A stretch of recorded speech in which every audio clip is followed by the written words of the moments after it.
Kita mulai market update kita hari ini. Nah, hari ini kalau indeks harga saham gabungan, ya kita memang tidak akan bicara terlalu banyak di situ. Cuman memang ada dari 7 katalis yang sudah pernah kita bahas 2 minggu yang lalu, ada satu katalis lagi kembali confirm ya. Yang Dow Jones-nya sudah mulai koreksi ya, benar ya, Dow Jones sudah mulai koreksi. Oke, ini ya, Dow Jones sudah mulai koreksi, ini tinggal tunggu aja nih ya, begitu dia break dari sini ya, berarti ya area ini akan menunggu pergerakan Dow Jones berikutnya ya. Oke ya, itu untuk globalnya kita sudah confirm kalau dia sudah mulai koreksi. Salah satu katalis dari yang kita bahas di 2 minggu lalu adalah sanggup nggak sih Dow Jones itu terus naik? Mau sampai setinggi apa? Padahal ini pandemi belum selesai. Euforia yang ada di pasar modal kok tidak seperti realitanya gitu ya. Nah, kita mau lihat dia akan setinggi apa. Nah, itu salah satunya kita sudah confirm. Kedua, yang kita menjadi katalis kita adalah varian MU ya. Nah, ini varian MU sudah semakin dekat nih. Kita nggak tahu bagaimana caranya tiba-tiba masuk ke Indonesia dan lain sebagainya. Tapi teman-teman boleh perhatikan ya. Dan puji Tuhannya Pak Jokowi udah mulai wanti-wanti tuh kalau misalnya jangan sampai si varian MU ini bisa masuk ke Indonesia.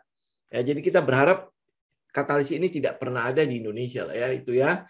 Nah, katalis yang ketiga yang mulai sudah confirm juga adalah yang soal kondisi ekonomi di negara Cina, negara tirai bambu ini ya. Kita melihat memang banyak sekali kebijakan-kebijakan yang sedang diubah di negara sana, sehingga membuat kita mulai menyadari bahwa betapa rapuhnya pembangunan ekonomi di Cina saat ini ya. Apalagi dengan adanya kasus Evergrande. Ya, Evergrande itu hampir kayak Lehman Brothers gitu ya, tapi beda sektor ya. Kalau Lehman Brothers itu ada di financial, kalau ini dia ada di properti. Jadi ini adalah salah satu properti paling besar di Cina yang mulai kolaps nih. Nah, kalau dengan kolapsnya perusahaan properti ini, apakah akan diikuti oleh kejadian-kejadian sistemik lainnya, terutama soal KPR ya, pembangunan properti berhenti, mereka yang udah cicil bagaimana dan lain sebagainya. Nah, ini yang sedang menjadi perhatian juga oleh pemerintah Cina. Kasus Evergrande ini sebenarnya bukan baru sekarang, tetapi ini sudah kejadian yang sudah cukup lama ya. Mungkin ya awal-awal pas pandemi mulai datang. Nah, ini keadaan ini memaksa si Evergrande ini mulai goyang lah ya. Dia punya perekonomian, dia punya keuangan, dan akhirnya sekarang pemerintah Cina terpaksa untuk turun tangan. Cadangan devisa pemerintah Cina itu memang cukup besar. Jadi harusnya sih kasus ini bisa dilewati. Cuman kita berharap adalah tidak ada rentetan peristiwa yang lain ya. Itu yang kita harapkan. Karena kasus ini juga di Evergrande segala macam ya. Maka banyak sekali analis memperkirakan bahwa ekonomi Cina itu mungkin akan sedikit melambat ya, sedikit melambat dengan berita ini juga. Teman-teman bisa lihat lah ya mata uang Australia itu seperti apa ya. Korelasinya erat banget kan Australian dollar dengan pemerintah Cina, termasuk New Zealand dollar kan, semua juga ikutan turun ya. Diperparah lagi dengan gold ya, emas yang juga koreksi. Itu yang mungkin kita sudah mulai melihat ya, katalis demi katalis kelihatannya kok memperburuk terus gitu ya. Tetapi saya mau katakan seperti ini ya teman-teman ya. Kalau teman-teman lihat di komposit, itu kan dia masih dalam keadaan sideways ya, dalam keadaan yang kita bilang ya no trend lah ya, dalam konsolidasi masih di pattern itu juga, jadi tidak ada sesuatu yang perlu dikhawatirkan di komposit ya. Kalaupun nanti sampai dia koreksi pun ya mungkin kita masih bisa lihat ada trendline di situ yang bisa menjadi supportnya dia.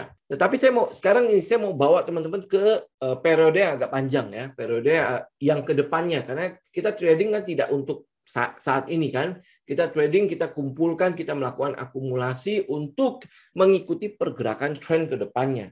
Nah, jadi yang kita lihat adalah sekarang pertama adalah Jakarta Seasonal Index. Ya, Jakarta Seasonal Index ini apa? Jakarta Seasonal Index ini adalah kecenderungan pergerakan daripada indeks harga saham gabungan berdasarkan statistik dari data-data masa lampaunya. Apa yang akan terjadi pada bulan Januari sampai Desember, kecenderungannya akan seperti apa.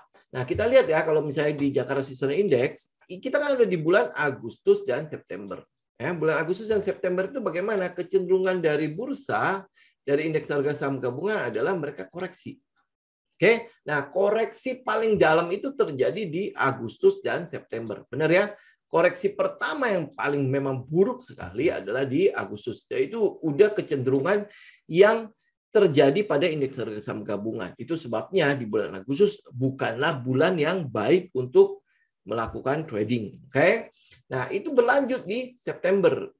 Ya, dia berlanjut sampai September. Nah, ini kan September toh tidak diduga-duga ya. Ini udah tanggal 18. Ya, ini udah masuk minggu ketiga September. Berarti harusnya September ini akan mulai berakhir ya. Nah, tapi kalau lihat dari kecenderungan yang ada, Jakarta Seasonal Index-nya, apa yang mau kita lihat dari sini? Yang kita mau lihat dari sini adalah dari Oktober sampai ke Desember yang terjadi di market adalah periode bullish-nya. Nah, kalau periode Oktober sampai Desember itu adalah periode bullish-nya, bahkan bisa sampai ke bulan Maret, bahkan kalau misalnya lanjut ya, bisa sampai ke April sampai Mei. Kalau periode setelahnya, setelah September itu adalah periode bullish, apa yang kita lakukan sebenarnya di bulan September ini? Apakah ini jadi bulan yang kita meratapi, bulan itu wah jelek banget dan lain sebagainya, terus habis itu kita do nothing? Tidak. Apa yang kita lakukan di September sebenarnya adalah melakukan akumulasi saham-saham bagus. Melakukan akumulasi saham-saham yang ada trennya untuk bisa ngikutin Oktober, November, Desember, Januari, Februari, Maret, periode bullish itu.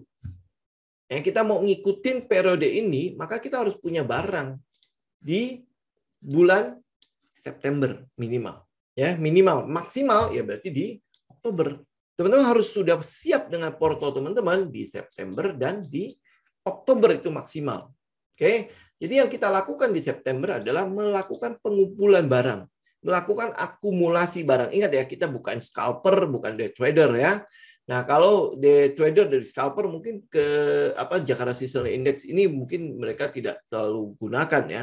Tapi kalau teman-teman adalah swing trader, teman-teman adalah position trader, maka kita tidak akan melewatkan kesempatan di September ini untuk melakukan pengumpulan barang. Apalagi ini udah minggu ketiga. Nah, jadi untuk bisa ngikutin periode ini, maka maksimal teman-teman harus sudah punya barang cukup ya di Oktober. Ya, ini mungkin sama seperti yang di tahun lalu kan, di tahun 2020 kemarin. Bagaimana kinclongnya bursa di Oktober, November, Desember sampai ke Januari. Betul ya? Ya, nah teman-teman bisa cek lah. Ini sebenarnya seasonal index ini ya, seasonal ini itu berlaku untuk semuanya kok. Ada di komoditi segala macam, semua mereka ada di website ini nih, di Equity Clock. equityclock.com. Jadi ini sebuah website yang dia memberikan data untuk semua indeks di dunia.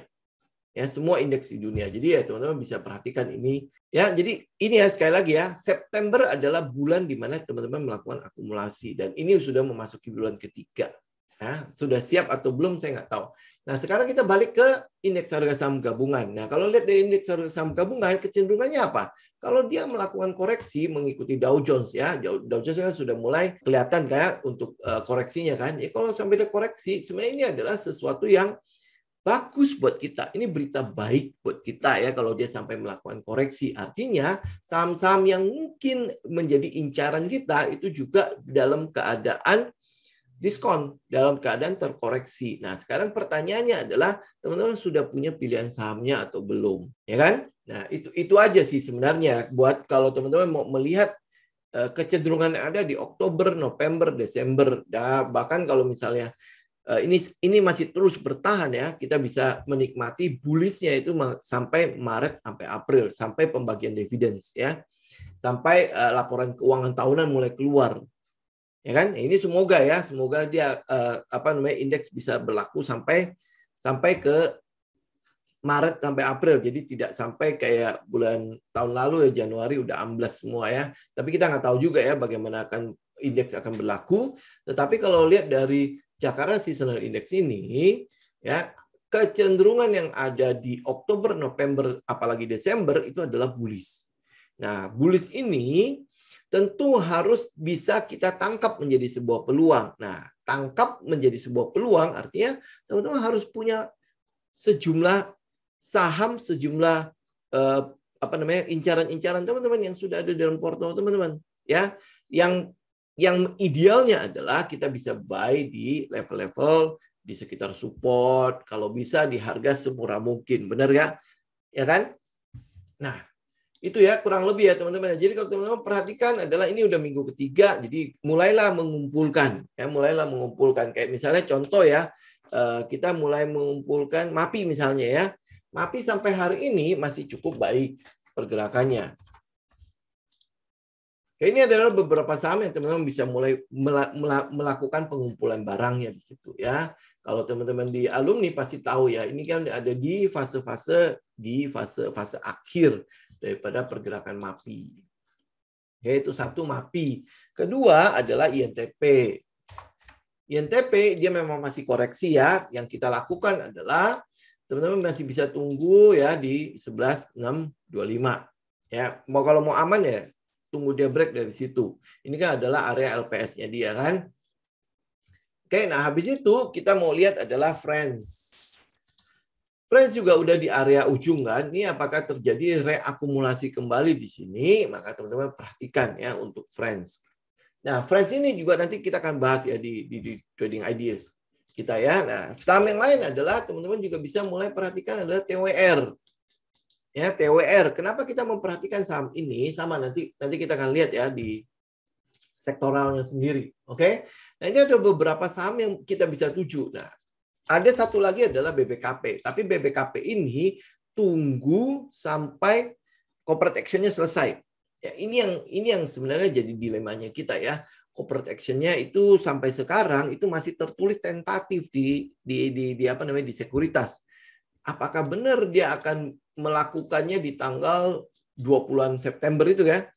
Nah, itu kan menjadi sesuatu yang kita concern ya. Kalau dia belum melakukan atau dia belum selesai dengan corporate action-nya, kita belum bisa melakukan tindakan apapun. Jadi kita nggak mau juga ya, apalagi right issue-nya begitu gedenya ya, 1:1 berapa gitu. Itu jauh lebih gede daripada jumlah saham yang beredar yang saat ini ada. Nah, kita nggak mau terjebak pada euforia tersebut, walaupun kita tahu bahwa BBKP ini future values-nya itu begitu bagus selama si Kokminnya nggak keluar kan, dan Kokminnya juga ternyata bukan cuma mengincar BBKP tok, tapi dia sudah mulai menggurita di pasar-pasar financial Indonesia, betul ya. Nah, terakhir adalah dia sudah mulai mengincar salah satu sekuritas. Kita belum tahu apakah dia udah mulai berjalan atau belum ya. Tetapi ini adalah saham-saham yang teman-teman bisa perhatikan untuk bisa mengisi portofolio kita, ya, untuk ngikut di periode bullish di kedepannya. Oke, nah saya akan langsung masuk ya ke trading ideas kita ya. Ini ada beberapa saham yang teman-teman bisa perhatikan, terutama di dua sektor ini. Sektor pertama adalah sektor infrastruktur ya. Jadi kalau teman-teman lihat sektor infrastruktur kemarin kan udah IDX Infra. Ya kemarin kan sudah ini ya, sudah breakout ya, banyak yang sudah breakout ya. Contoh misalnya kayak Excel, dia breakout dengan satu volume yang cukup besar ya. Sekarang kita lagi tunggu pullback-nya. Terus yang belum breakout itu paling Indosat sama si Friends. Tetapi yang Telkom juga sudah mulai sudah menunjukkan gejala yang cukup bagus ya. Teman-teman bisa lihat ya Telkom. Ini saham yang sedang lagi banyak-banyaknya sentimen di sana ya, teman-teman bisa lihat ya, candle terakhirnya itu begitu besar sama kayak Friends ya. Nah, teman-teman tinggal perhatikan ke 3640 itu bisa loss apa enggak. Ya ini adalah value stock kalau kita boleh katakan seperti itu ya. Nah, tetapi kita melihat bahwa action dari perusahaan Telkom ini sudah mulai agresif dibandingkan dengan dulu ya. Kalau Telkom dulu kan lebih ke arah konservatif ya, nunggu. Tapi sekarang dia udah lebih agresif, di mana modal ventura yang diberikan, yang dikucurkan kepada startup itu udah mulai menunjukkan hasil. Salah satunya adalah Kredivo. Ya, nah, apakah itu akan membuat pendapatan dari si Telkom itu juga akan terus membaik dan lain sebagainya? Tapi setidaknya sekarang sentimennya sudah berada di Telkom ya. Kedua ada rencana IPO dari anak perusahaannya, Mitratel, yang adalah perusahaan menara di bulan November ini. Nggak tahu jadi apa enggak. Tapi kalau jadi, berarti beban Telkom untuk ngurusin menara-menara ini sudah mulai ada sudah mulai ada jalan untuk mendapatkan pendanaan. Ya kan? Jadi bebannya yang tadinya itu benar-benar seluruhnya itu ada di beban Telkom kan. Nah, sekarang anak perusahaannya sudah mulai IPO. Nah, dengan dia IPO, minimal anak perusahaannya sudah mulai bisa mendapatkan pendanaan murah dari pasar. Ya, dengan right issue lah, ya dan lain sebagainya kan, dengan penerbitan obligasi dan sebagainya. Ya, nah itu kita lihat ya dari Telkom sendiri. Untuk saat ini ya, kalau teman-teman misalnya mau masuk ke dalam si Telkom untuk value stock, untuk position ya, teman-teman bisa buy kalau dia udah breakout dari area ini. Ya 3640 ya itu. Kita lihatnya adalah di situ aja teman-teman buy. Jadi dia breakout dari area konsolidasi ini. Ya, dia break dari area konsolidasi tersebut, baru kita masuk ke dalamnya. Dengan break dari area konsolidasi ini, berarti kan dia sudah mulai berubah trend. Ya, ini untuk Telkom. Nah, yang kedua adalah Friends. Teman-teman bisa lihat ya, ini kita bahas dulu mengenai infrastruktur ya. Yang kedua adalah Friends ya. Nah, kalau Friends, teman-teman mau melakukan spekulatif buy sebenarnya udah bisa. Kenapa? Teman-teman lihat ya, supportnya kan di 103. Itu adalah supportnya. Ya, terus habis itu ya ada dua support di atas itu. Nah, lihat ya di EMA 50 dan EMA 20 dia kan udah mulai break ke atas kan, dan sekarang sudah berada di atas garis EMA tersebut. Oleh sebab itu setidaknya dari pergerakan ini kita minimal sudah mendapatkan area untuk kita taruh stop loss kita di mana. Ya. Oke. Nah, terus kemudian ada 4 perusahaan infrastruktur di bursa kan, ada Indosat, ada Excel, ada Telkom ya, termasuk ada dia Friends. Oke. Nah, yang belum bergerak ini adalah si Friends ini. Yang bergeraknya belakangan. Teman-teman bisa cek ya. Sekarang kita lihat dulu Excel ya. Nah, Excel nih ya dia udah breakout ya. Sekarang dia mulai ada base di situ. Teman-teman kalau misalnya mau mempertimbangkan untuk memasuki Excel nih di 3040 ini udah mulai bisa, teman-teman mulai bisa incar area tersebut. Habis itu ada ISAT. Ya, ISAT kan ada merger antara Oreo dan satunya lagi apa ya, saya lupa ya saham tersebut ya. Nah, teman-teman bisa perhatikan, ini kemarin kan dia udah sempat breakout terus kemudian pullback kembali ya. Nah, pastikan dia bisa breakout di atas nih 7.200 sampai ke berapa ini? Ya, pastikan dia ada di harga di atas itu dulu. Ya, contoh misalnya ke Excel ya. Excel kan dia sudah di atas area resistennya dia kan, otomatis resisten sekarang adalah supportnya. Jadi pastikan dia berada di atas itu ya, pergerakan harga di atas itu. Nah, teman-teman bisa jadikan 7.200, 7.425 untuk Indosat ya menjadi support untuk pergerakan selanjutnya.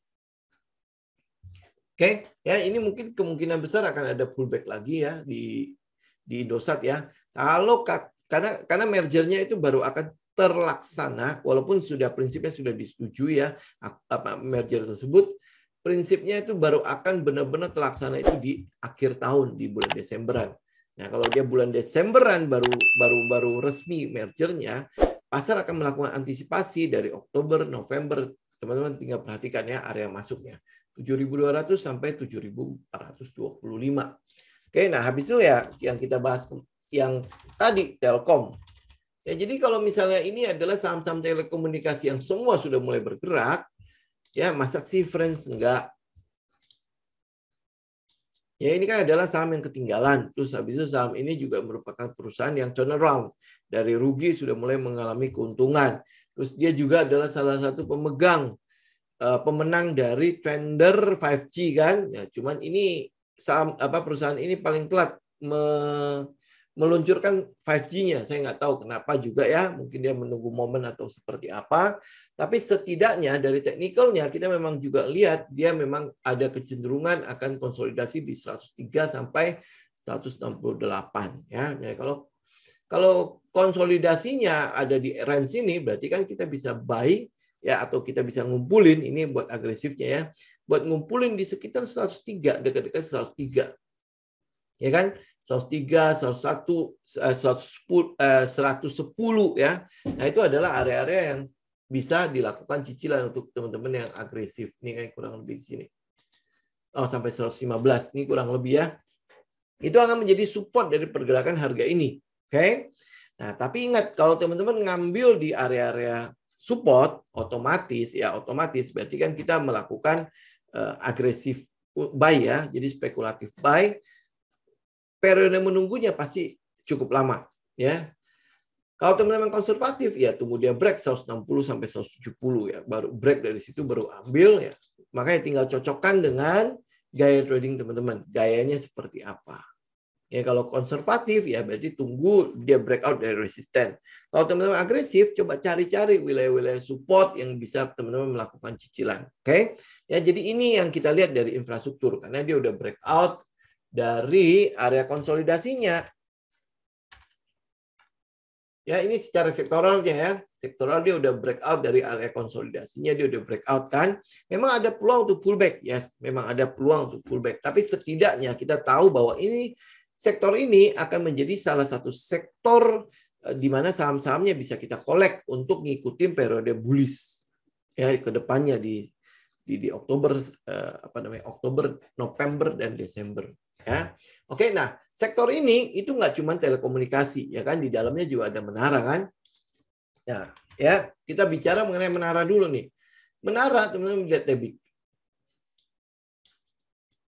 Oke, ini Tebik ya. Kita lihat area konsolidasinya, kelarin dulu. Nah, area konsolidasinya kurang lebih di situ, ya. Dan saat ini dia berada di sekitar support konsolidasi. Ya, dia sekitar ini ya. Ya, ini teman-teman kalau misalnya mau buy, ini berarti masuk dalam tipe spekulatif buy. Ya. Lihat dari infrastruktur, sektor infrastruktur yang ada, ya, ini mungkin adalah sebuah area-area yang buat teman-teman yang agresif adalah area yang sangat menjanjikan untuk kita buy ya. Karena apa? Stop loss-nya bisa kita taruh di area di bawah konsolidasi tersebut. Oke, nah itu ya, itu buat teman-teman agresif. Teman-teman bisa lihat Tebik ya. Kalau Tebik udah begini juga ya, maka ada satunya lagi adalah TWR. Oke, kelakuan TWR kurang lebih kayak gitu ya. Teknikalnya juga sama ya. Buat teman-teman yang konservatif ya, tunggulah dia break dari 1360. Ya, ini kalau misalnya agresif ya, ikuti trendline ini nih. Ya, trendline ini teman-teman bisa ikutin. Ini kayak sekarang ini adalah area yang bagus untuk teman-teman masuk secara agresif. Kita juga melakukan spekulatif buy. Ya, nah, stop loss-nya teman-teman bisa taruh di bawah sini nih. 1270 berarti ini kurang lebih stop loss kita ada sekitar hampir 70 poin ya, 70-80 poin kurang lebih.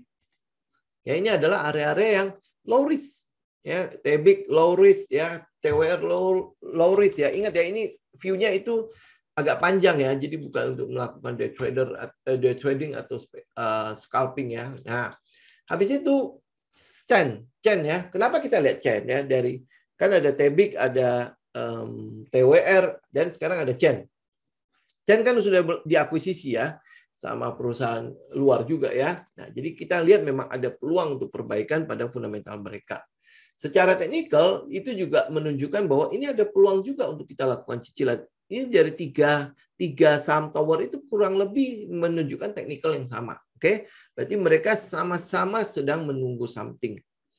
Apa yang bisa menggerakkan saham tower ini ya kita nggak tahu ya. Tapi secara teknikal nih lihat ya, misalnya kayak Chen teman-teman bisa buy pada saat dia break 350. Break 350 berarti break trendline, kemudian dia break dari level Fibo sekitar 50%.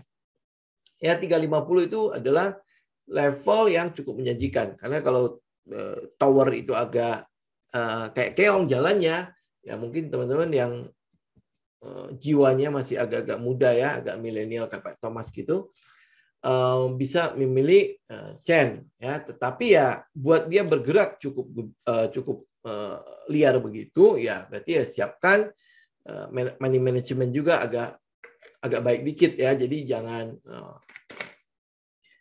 sesuaikanlah dengan gaya dan karakter dari saham tersebut ya. Oke, ini Chen. Nah, habis itu teman-teman juga bisa lihat Bali sebenarnya. Cuman skornya itu memang tidak terlalu bagus ya.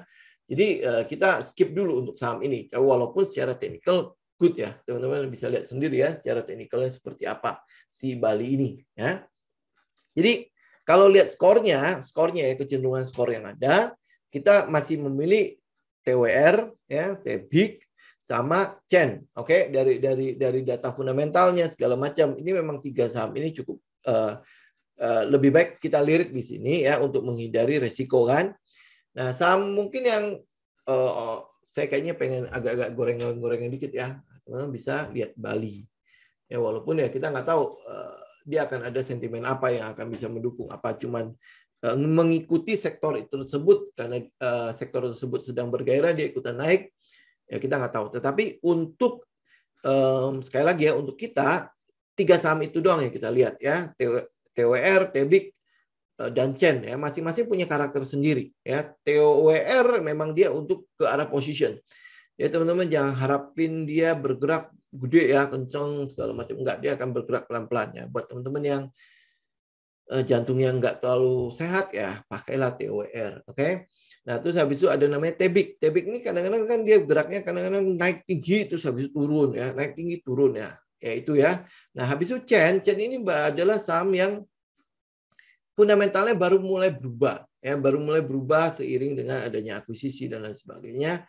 Nah, apakah dia bisa bersaing dengan TWR ya yang sudah akuisisi SUPR ya, di mana sekarang dia adalah perusahaan menara terbesar di indeks harga saham gabungan. Nanti kalau Mitratel gabung ya, mereka berdua akan bersaing.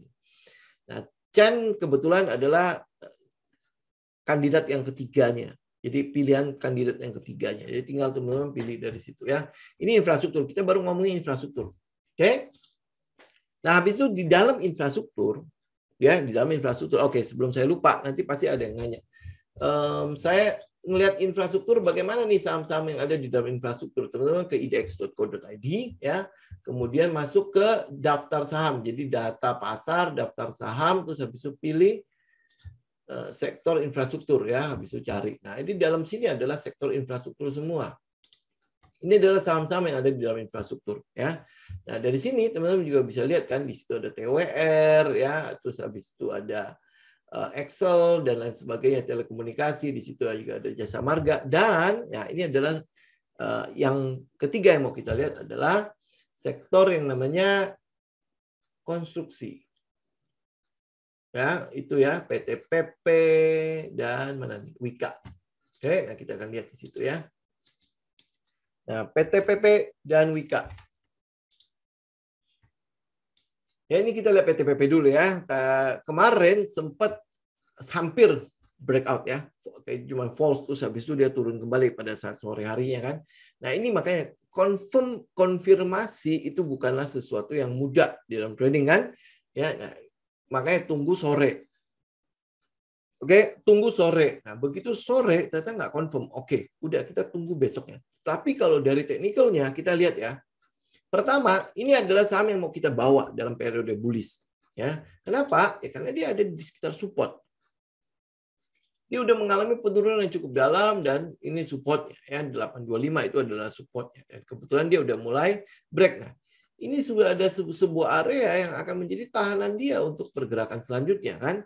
Pergerakan selanjutnya ini. Nah, ini kebetulan memang dia akan masuk ke dalam demand areanya kan. Ya, kita buang dulu itu ya. Nah, teman-teman bisa lihat ya. Ini akan menjadi tahanan dia. Tahanan dia untuk pergerakan selanjutnya. Jadi kalau sampai dia PTPP break ya break ke sini kan. Ya, itu tahanannya. Nah, kalau enggak berarti dia akan lanjut. Nah, kalau dia lanjut berarti stop loss kita juga udah cukup jelas karena dia konsolidasi di sana. Konsolidasi walaupun singkat ya, itu konsolidasi di sana. Ini adalah saham yang mau kita bawa ke depannya.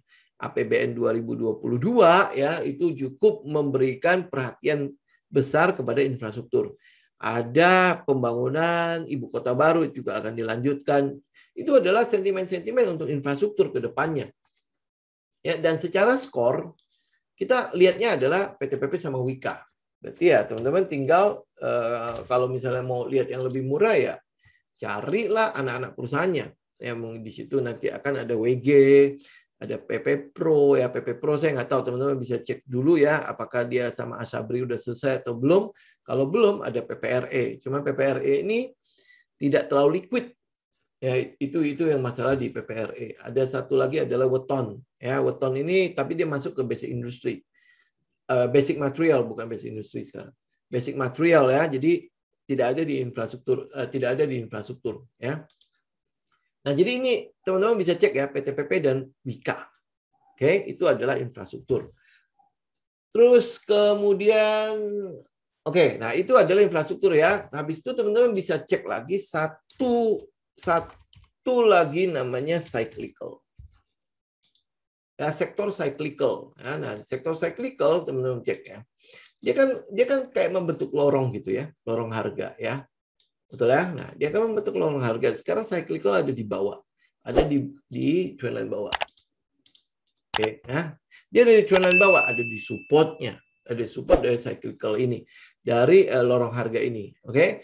Nah, karena dia ada di support, ada peluang nggak ya kita bisa ngambil di saham-saham yang di cyclical. Nah, salah satu saham di cyclical adalah MAPI. MAPI kan kita udah bahas ya. Nah, saham lainnya yang mungkin teman-teman bisa perhatikan yang udah lebih siap adalah ERA. Ya, ERA ya, lihat ya. Ini dia akan mulai mengecil sampai ke ujung. Kalau dia bisa break dari trendline ini, teman-teman udah mulai bisa melakukan cicilan buy. Oke, itu ERA.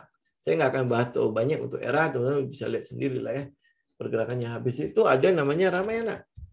Ya, pilih salah satu ya. Pilih salah satu. Kalau teman-teman udah punya MAPI, harusnya sih sebenarnya udah nggak perlu masuk ke Ramayana atau apa namanya, atau tadi ERA dan lain sebagainya. Karena itu satu sektor. Nanti kalau hancur ya hancur bareng-bareng. Ya, ini Ramayana. Ramayana ya, teman-teman cek. Kembali dia udah break ya. Nah, nanti mungkin teman-teman masih bisa perhatikan area sini. Area atas ini.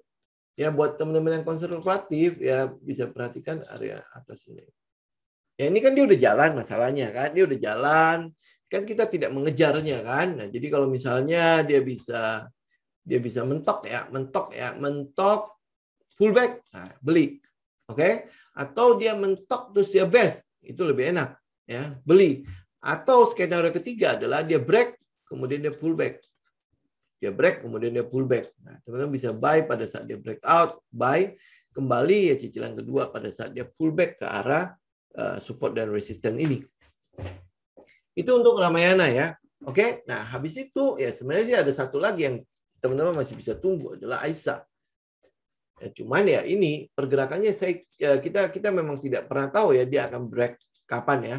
Tapi dari cyclical-nya, dari indeks sektoral yang di cyclical, ya itu menunjukkan bahwa dia ada di area support ini. Untuk sektoralnya ada di daerah support. Berarti ini harusnya saham-saham di dalamnya cukup bagus. Termasuk di dalamnya adalah Mayora. Ya nih, oke, Mayora. Kita tinggal tunggu dia pullback. Dia kan udah break dari trendline ini, tinggal kita tunggu dia pullback atau dia break dari atas. Oke, ini buat teman-teman yang mau nyimpan value stock lah ya. Ini ya, dia di support. Ini udah kondisi yang cukup menarik buat kita untuk koleksi Mayora. Oke, termasuk ICBP di dalamnya. Cuma ICBP sekali lagi ini untuk value stock. Nah, ini kalau dia sampai breakdown ya. Ya, di atasnya itu banyak sekali support dan resisten di situ. Banyak sekali. Jadi untuk pergerakan dia naik memang agak-agak lelet lah ya untuk ICBP. Nah, habis itu teman-teman juga bisa lihat INDF. INDF berarti induknya ya. Nah, dia udah di sekitar itu juga ya. Tetapi yang dari value stock yang ada kita melihat ya, Mayora itu adalah value stock yang untuk sektoran ini ya, untuk market leadernya itu adalah yang terbaik. Oke, nah habis itu teman-teman juga bisa cek Kino. Tapi Kino ini ya, kita harus katakan sekali lagi ya, Kino ini tidak terlalu liquid. Nah, kalau tidak terlalu liquid ya teman-teman jangan melakukannya untuk trading jangka pendek. Karena udah pasti teman-teman mungkin belinya gampang, tetapi jualnya yang susah. Ya, Sido ini tadinya kan ada di area consumer good kan, tetapi dia sekarang udah dipindahkan ke health ya kalau nggak salah ya. Nah, jadi kita udah tidak bisa membahas dia di dalam sektor cyclical. Oke, nah itu ya yang mungkin akan kita pilih dari cyclical ini ya pasti MAPI ya, karena memang kita udah masuk dari bawah juga kan pergerakannya, terus habis itu dia sesuai dengan cycle-nya. Dan ya, kita lihat ya sentimen-sentimen yang ada, katalis-katalis yang ada juga cukup mensupport sebenarnya si MAPI ini untuk bergerak sebenarnya ya. Tapi ya kita nggak tahu apa yang masih menjaga si MAPI ini untuk tidak terlalu bergerak ya. Tetapi ya buat kita it's okay, nggak apa-apa. Selama cycle-nya, selama plan kita itu masih terjaga, masih sesuai dengan plan. Ya itu pergerakannya. Itu kurang lebih ya teman-teman ya. Kalau misalnya, satunya lagi ya mungkin teman-teman juga bisa lihat sektor yang CPO. Dari sektor CPO kita lihat ya ada dua saham yang mungkin teman-teman bisa perhatikan adalah satu adalah si ini Ali. Ya dia udah break terus habis itu dia best nih. Ya dia udah break, dia udah best. Terus habis itu satunya lagi adalah SIMP. SIMP ini berarti induknya LSIP ya. Dia juga best di bawah situ. Nah, ini kondisi adalah yang kita sebut sebagai kondisi low risk ya. Support stop loss-nya kan kita bisa taruh di bawah. Ini SIMP, habis itu kita lihat sendiri adalah LSIP. London Sumatera. Nah, London Sumatera, nih kalau misalnya saya buang semuanya, teman-teman juga bisa lihat dia adalah sedang best. Ya, entah apa yang ditunggu juga, kita nggak tahu, tetapi ya tinggal reaksi aja begitu dia breakout dari best, teman-teman bisa mulai ambil. Termasuk satunya lagi adalah DSNG ya, tetapi DSNG sekarang pergerakannya tidak terlalu cakep ya. Dia masih best juga ya, tetapi udah nggak terlalu cakep-cakep banget. Ya, jadi teman-teman masih bisa perhatikan adalah Ali market leader-nya, LSIP itu second runner-nya, kemudian ada IMP ya, itu adalah induk dari LSIP. Kalau DSNG ya ini makanya teman-teman tinggal perhatikan aja ya pergerakannya, cuma pergerakan dari DSNG setelah dia udah price in untuk banyak hal ya, kita ngelihat memang pergerakannya udah cenderung tidak sebagus dulu lagi. Jadi ya bisa konsentrasi di LSIP. Ya kalau misalnya teman-teman mau ngambil value stoknya, berarti ngambillah di Ali.